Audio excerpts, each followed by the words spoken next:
So American Eagle has released a statement, F5, we can put it on the screen.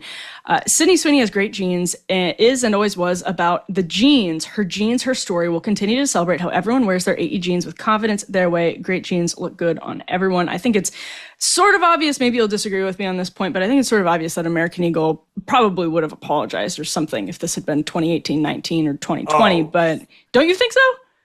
Their executives would have committed suicide on television to like apologize and to repent for their crimes against like they're in support of white supremacy. But even that wouldn't have been enough. No, they would no, absolutely not. Obviously this is not a big issue in one sense. And what is irritating about it is that unlike in 2020 or 2018 with the excesses of Me Too and wokeism and the Black Lives Matter movement, where Democratic Party officials were all on board with that, this is coming from like leftist, anonymous, like losers who are 20 years old on TikTok.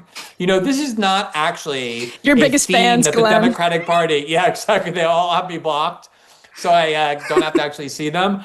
But it's like the idea that this is the Democratic Party telling people that it's not, you're a Nazi if you find Sydney Sweeney pretty. This is all too like political warfare, just exaggerating it. But it does seem like that discourse does feel like you've been catapulted back to the worst moments of 2020. You just like thought you escaped it. And then like this zombie discourse, where was it? It was like molding in the corner or something, like very light sleeper. And then there's Sydney Sweeney comes out, this blonde woman with blue eyes, even though she's not actually naturally blonde, talking about her genes and like just a play on the words. No, it's documented. To have this discourse and then Donald Trump weighed on it today. And everyone's like, we have I don't this know about the Epstein files. Yeah, go ahead, show this. This is F6. Glenn, I don't think even you could do this justice because Donald Trump posted on Truth Social today, Sydney Sweeney, a registered Republican, has the all caps hottest ad out there. He says the jeans are flying off the shelves. Go get them, Sydney. And then he goes into how Jaguar did a woke ad and ends the post by saying, of course, this is his signature sign off.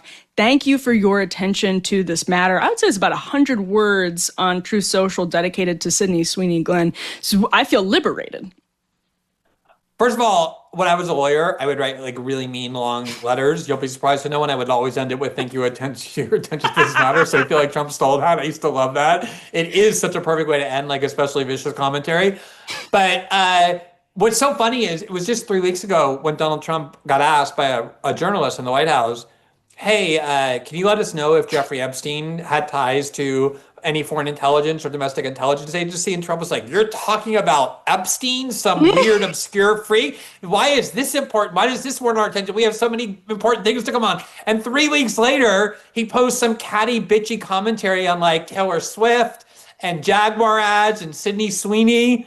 And so it's just so funny to watch what Trump regards as important and what he doesn't.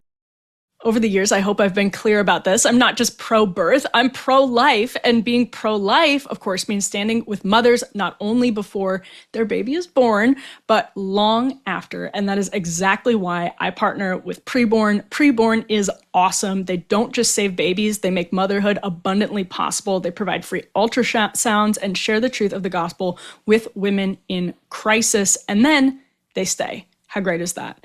With real practical help. They are there, including financial support for up to 2 years after the baby is born. I say again, how awesome is that? And here's where you can make a difference. Just $28 provides a free life-saving ultrasound. One chance for a mother to see her baby. And when she does, she is twice as likely to choose life. It is incredibly powerful. Preborn is trying to save 70,000 babies this year. This is what true Christ-centered compassion looks like, not just for the baby, but for the mother too. So don't just say you're pro-life, live it. Help save babies and support mothers today. Go to preborn.com/Emily or call 855-601-2229. That's preborn.com/Emily.